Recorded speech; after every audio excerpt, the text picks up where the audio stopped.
I was amazed that apparently Manchester is very low down on the early diagnosis. I had bowel cancer myself about 23 years ago, and then again 18 months later.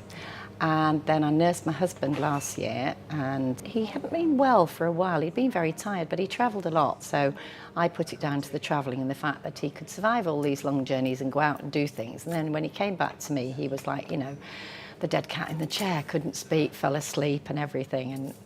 But the doctor wasn't happy. He wasn't convinced, even though he hadn't got proof that it was cancer. He said to Pete, I think you've got lung cancer. So Pete's world fell apart, but I'm of the opinion that unless somebody says that to you, you keep hoping. They finally sent him to Wythenshawe for a rather invasive procedure, and that came back, yes, that it definitely was lung cancer. So it took, well, it felt like forever for us, but I think it was actually, he'd had all these things done in a short space of time. He was very, very poorly, and he had 6 to 12 months if he had chemotherapy, and weeks if he didn't.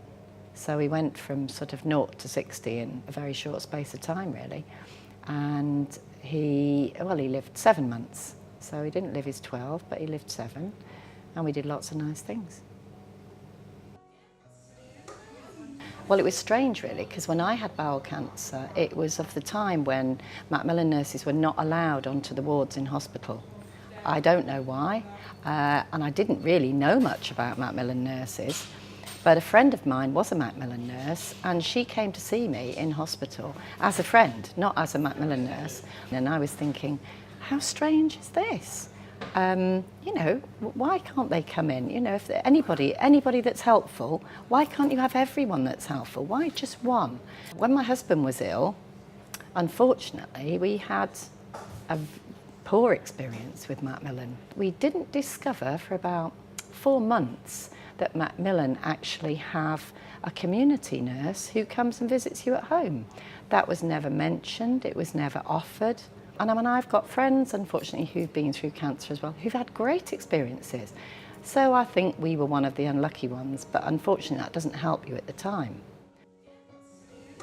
The district nurses were amazing, and they came in every Wednesday. And sometimes they just come in for a chat. But if there was something you needed to know, the Christie helpline, they were always there. They were never too busy, didn't matter what time of day or night.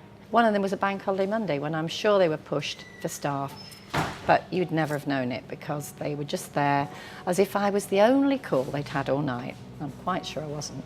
I think the volunteers are incredibly important, no more and no less than all the other people involved, but they have a very important part to play because they've been there.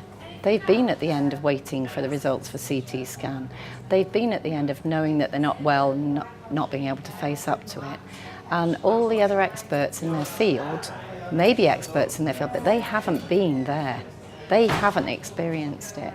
And to have that feeling of terror when you're waiting for the results of a scan, to know how that feels is important in making their judgments about how long something takes, how it can be done to be the most friendly and to cause the least, to be the least scary that it can possibly be.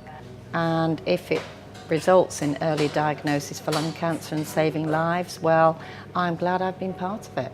You know, if anybody's thinking of wanting to help, it's a great feeling. It gives me a great feeling. One question you asked me was, what are you hoping to get out of it? And I remember saying to you, well, nothing. I'm here to give something back. I'm not here to get. But I did get a very light-hearted feeling, which I hadn't had for months and months and months. So I thank you for that.